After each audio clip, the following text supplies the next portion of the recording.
تو پیٹر یہ سارا جیکب صاحب، یہ جو بات ذکر شیر صاحب کر رہے ہیں سوات کے اندر، ہم نے یہ معاملہ دیکھا پنجاب کے اندر بھی نذیر مسیح کے کیس کے اندر. نذیر مسیح کے کیس کی جو پیش رفت ہے آپ ہمیں بتا سکتے ہیں؟ جڑاں میں جو کچھ ہوا اور بہت بڑے پیمانے کے اوپر مسیحی برادری کے جو گھر ہیں ان کو جلایا گیا، اس کے نتیجے کے اندر کن کن کو حراست میں لیا گیا، اور جس طرح ذکر شیر صاحب ذکر کر رہے ہیں کہ سوات کے اندر ریاست جو ہے وہ ایویڈنس کلیکٹ نہیں کر پاتی، کیا پنجاب میں کچھ مختلف ہے؟ جی ہاں، پنجاب میں بھی صورتحال کچھ ایسی ہے، لیکن آج کی جو قرارداد ہے اس سے میں شروع کروں گا کہ یہ خوش آئند ہے کہ حکومت نے کم از کم مسئلے کی سنگینی کو محسوس کیا اور تسلیم کیا کہ یہ مسئلہ ہے. اس سے پیشتر اس مسئلے سے انکار کیا جاتا رہا ہے، ڈینائل میں رہی ہے. تو اگر دیکھیں سرگودا میں، تو سرگودا میں جو 46 لوگ نامینیٹ کیے گئے تھے ایف آئی آر میں، ان میں سے بیشتر ضمانت پہ رہا ہو گئے ہیں. اور جو جڑامالہ کا کیس ہے اس میں 180 گرفتاریاں ہوئیں پولیس کے مطابق، اور پھر اب کوئی 16-17 لوگ جو ہے وہ رہ گئے تھے جو گرفتار نہیں ہوئے، اور باقی نئے کچھ لوگ ان کو ضمنی بیانات کی بنیاد پر کچھ گرفتاریاں کی گئی ہیں. لیکن یہ کیوں ضمانتیں ہوئیں، عدالت نے کیوں اس طرح سمجھا؟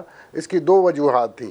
ایک تو یہ کہ کچھ ملزمان وہ کم سن تھے، 18 سال سے کم تھے، اس وجہ سے عدالت نے ان کی ضمانت منظور کر لی. اور دوسرا یہ کہ کئی افراد کے نام جڑامالہ میں، کیونکہ 26 ایف آئی آرز ہوئی تھیں، تو اس میں ایک سے زیادہ ایف آئی آر میں ایک شخص کا نام تھا اور وقوع کا وقت مختلف تھا. تو اس بنیاد پر بھی تو تفتیش کا جو معیار ہے وہ اس پہ یقیناً بہت بڑا سوال ہے. آج کی قرارداد میں بھی سمری ٹرائل کی بات ہوئی ہے، سمری جسٹس کی بات ہوئی ہے، اسپیڈی جسٹس کی.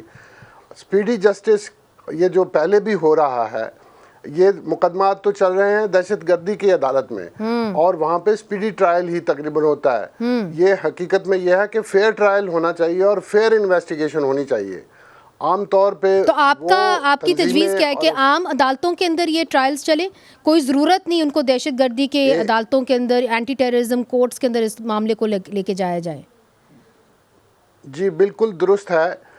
یہ ایک پیچیدگی ضرور ہے کہ یہ جو دہشت گردی کا قانون ہے 1997 کا، اس میں دفعہ 295A کو شامل کر دیا گیا ہے، جو کہ اکثر مقدمات میں اس کو کمپاؤنڈڈ اوفینس بنا کے اس کو کیا جاتا ہے اس کے اندر شامل.